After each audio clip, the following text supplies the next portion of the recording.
have an emergency. Today on Rescue 911. A mother's nightmare.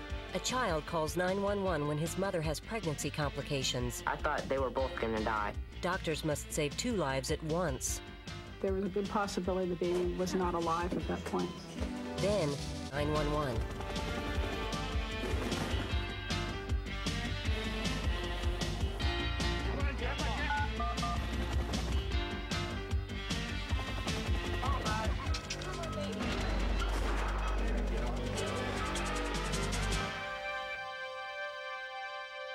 In the summer of 1992, Cora McElroy of Fontana, California, was 7 months pregnant with her 5th child. In the middle of the night, 9 weeks before she was due, she had no one to turn to for help but her 13-year-old son, Michael.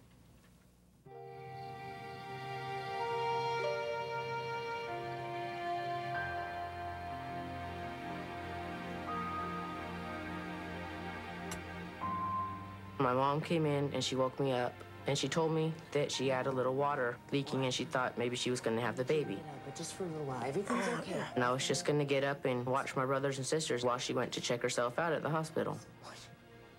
I wasn't really concerned then because she was just going into labor and that was fine. Oh, my God. Oh, God, I'm losing the baby. Michael, get your grandmother on the phone. Call her quick. Oh, God. There was just an enormous amount of blood, and it really scared me because I thought they were both going to die. Fire department. I'm 8 months pregnant. I'm losing a baby. I'm right by Carson. I need help. Okay, what's your address? 6 Madrona Drive. Okay, and you're 8 months pregnant? I think the baby's coming out between my legs, yes. Okay, we'll send somebody right out. Okay. San Bernardino County Communications Dispatcher Diane Crawford took over the call as rescue units were dispatched. Engine 76, medical aid. Childbirth. 6 Madrona Drive, near Holly. At midnight 1. Hello? Yes. Okay, ma'am. Is this your first baby? No, my 5th. Your 5th? Please. Okay, ma'am. Okay. You need to calm down. Are you all alone? No, my oldest 13-year-old. Okay, I need you to, I'm going to stay on the phone with you, okay? I'm going to save this baby.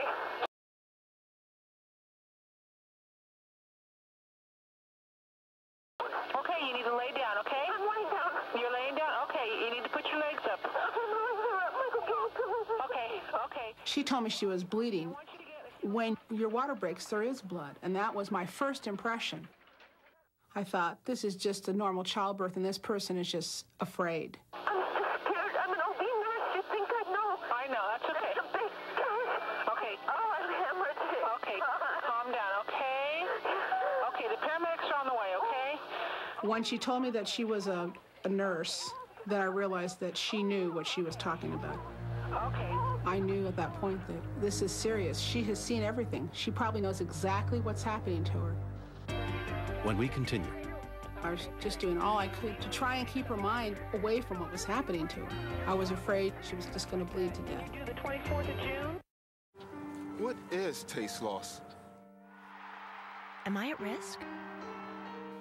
I thought the government wiped out taste loss in the 1950s. If you have questions, we have the answers for you.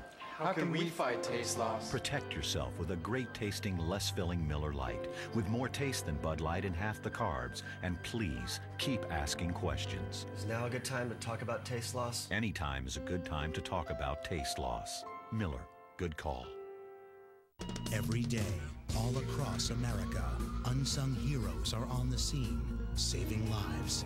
Witness courage and compassion in action. Paramedics, next on Discovery Health Channel. Tonight, what fuels our sex drive? Biology and hormones lead the way, but now we'll find out how culture, stress, and even the weather can play a role in how we mate. Explore the libido. Tonight on Discovery Health Channel.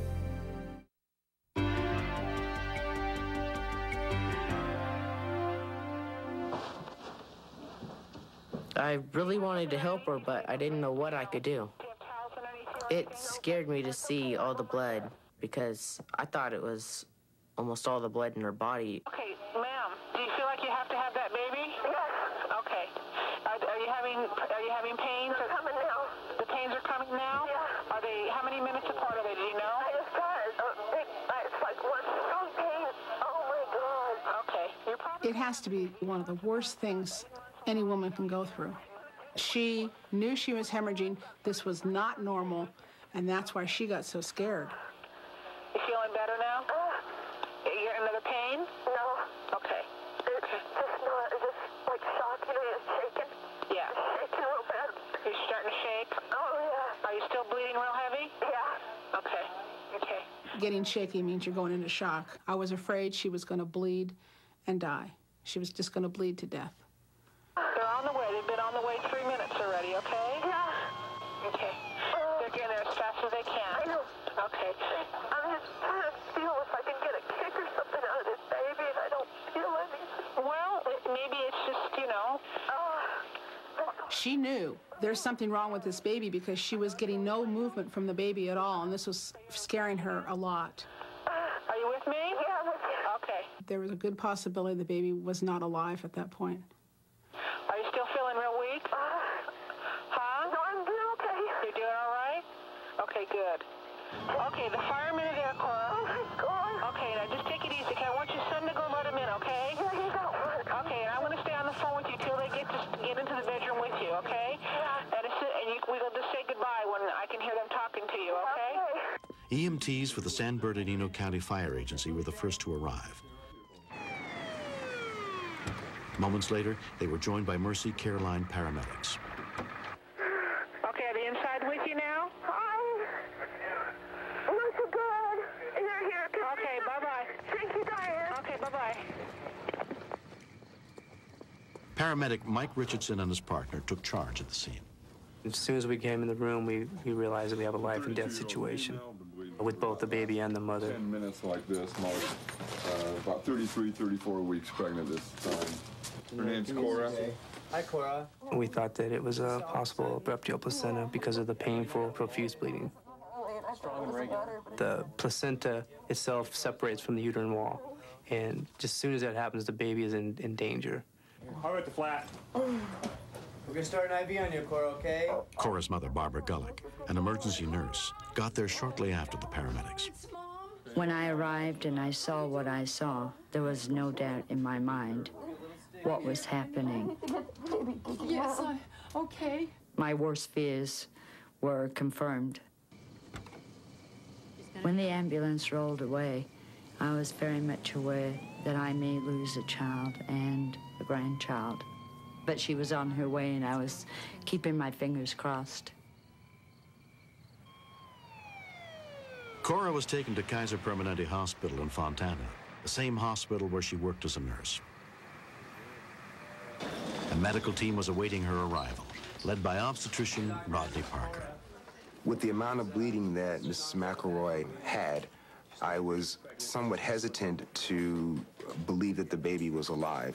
Hi, Cora. It's Dr. Parker. How you doing? In placental abruptia, 60% of mothers who have this condition will lose their babies.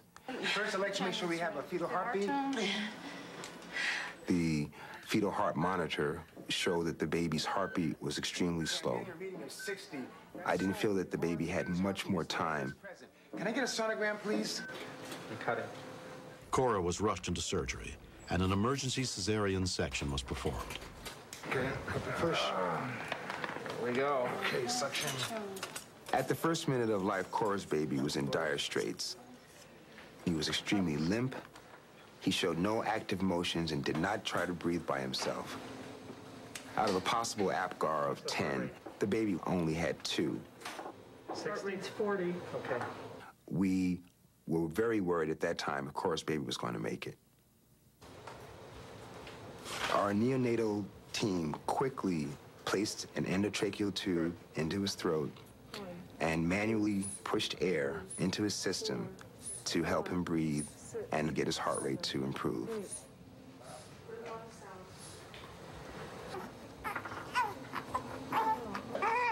What's the APGAR? APGAR is 9. Heart rate's 160. After about 5 minutes, it appeared that we had saved this baby's life. Well, let's dry you off. There we go. There. Now just 3 months later, both Cora and baby Joshua are doing fine. It would have been a nightmare to have lost this baby, so I'm very grateful that I have a healthy little boy. It's hard not to look at him without seeing the dispatcher, the paramedic, the doctors, and all the people that were players in helping me to have him. Got lots of cute peach buds. Give baby a kiss. Give Joshua a kiss. That's okay, baby.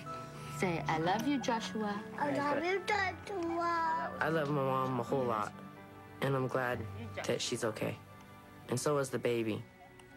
He made such a great comeback from being almost dead when he came out to going home 3 days later. Hi. Cora, how are you? Recently, Cora McElroy and dispatcher Diane Crawford met for the first time. Hi, Michael. Good to meet you. Good job. Come on in. You step around the corner, you can see Joshua. Oh, wow. He's rather big. I feel that Diane is the reason I have Joshua today. Say hi to Diane. Say hi, Diane. And had she not been as quick as she was, or dispatched the people that she did, 1 minute or 2 minutes could have made the difference of whether I have my son or not. So this is for you, Diane. It's a picture of Joshua when he's 2 days old. This is the first photo I took of him when I brought him. I was doing my job. I was doing the job to the best of my ability, to the best that I knew. I think it's very nice that Cora is this appreciative. But I don't feel that I did anything special for Cora that I would do for anybody else. See that little teddy bear? He looks real comfortable there, Diane. He does? Mm-hmm. I don't think he has any complaints right now.